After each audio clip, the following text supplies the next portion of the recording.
Psychiatrists are in no position to claim that ECT is safe or effective because their knowledge of its very basics is sorely lacking.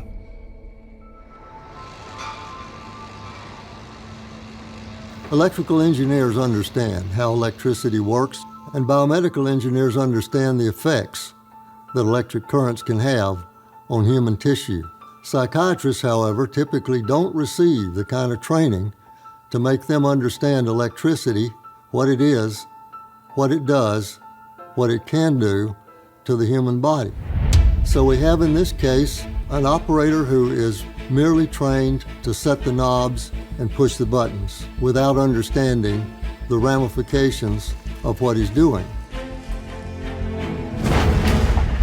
A shock doctor examined in a court of law on his training on electricity proved the point. What is an amp? What is an amp?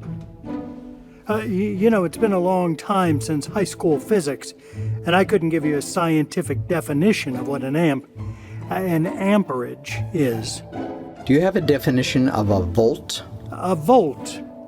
A volt might be the power at which an amperage is pushed through an electrical wire. You're not quite sure what these terms mean, are you? I'm not quite sure. One of the settings that you put on your dials on your machine is hertz, isn't it? Yes. Do you know what the term hertz actually means? I don't. Do you tell your patients about your level of understanding of the resistance of the brain to the electricity you're sending through it? No. Do you think they might want to know before they lay their head down on the operating table to have you give them shock treatment? No one's ever asked. Prior to his testimony, Dr. Joseph Johnson had delivered over 1,800 shock treatments. But Dr. Johnson is not alone in being woefully ignorant of the basic principles and terms of electricity. The curricula in psychiatric training schools contain little on the subject. And psychiatrists will admit they know nothing about how their so-called treatment works. Electroshock is as much art as science because how it works is still a mystery. Do you know how it works, Jonathan? I don't think anybody really knows how it works. There's no specific answer to that question. People don't understand why this works or how it works. How does it work? Well, as a field, we are focusing on researching that question. We don't really know, is what you're saying. We don't have the complete answers. However, it's not a complete cure. How psychiatrists get away with this is another mystery. A cardiologist, orthopedic surgeons, other physicians in other specialties really just couldn't get away with using tools of their trades with knowing so little about it as shock doctors do about what they're doing. And yet, psychiatrists do get away with it every time they deliver this procedure. Psychiatrists will tell you that they don't know exactly how ECT works. But what they do know is that it causes brain damage, organ failure, it can kill someone, it can cause seizures. They do know that much, but they can't tell us how it actually works.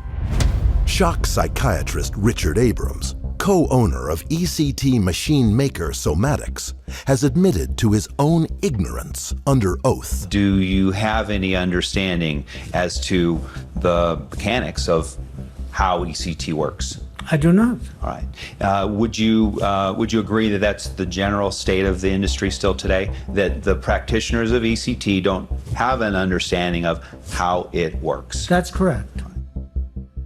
This same Richard Abrams wrote the standard textbook on ECT. This same psychiatrist who admits to knowing nothing about how ECT works wrote a textbook that appears to be scientific and authoritative, while manufacturing ECT machines and selling them all over the world.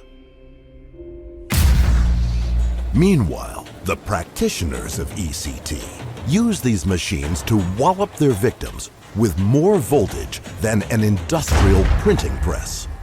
They see that as their job. Give the patient the drugs and they push the red button and zap him. But they don't study the underlying science because there isn't any.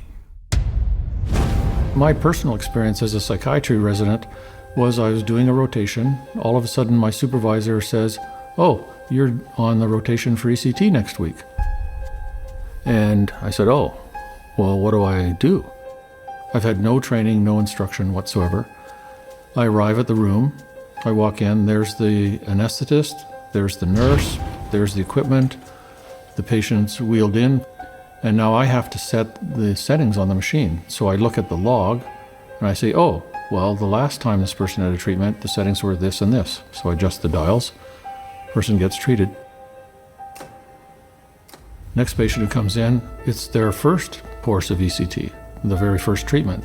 So there's nothing in the logbook. So then I go, I guess I'll just do halfway in between the last two patients. Set the dials, off we go. That's literally the experience I had. No supervision, no follow-up, nothing. Even long-term shock doctors don't know how much electricity will produce a seizure in a new patient. It's just trial and error. Take Charles Kellner, a prominent ECT psychiatrist who showcased this on national TV. Preparing the sites for the electrodes for the delivery of the stimulus. Okay, Mark. Okay, treating. Anything else? No. Okay. Still didn't get it? No.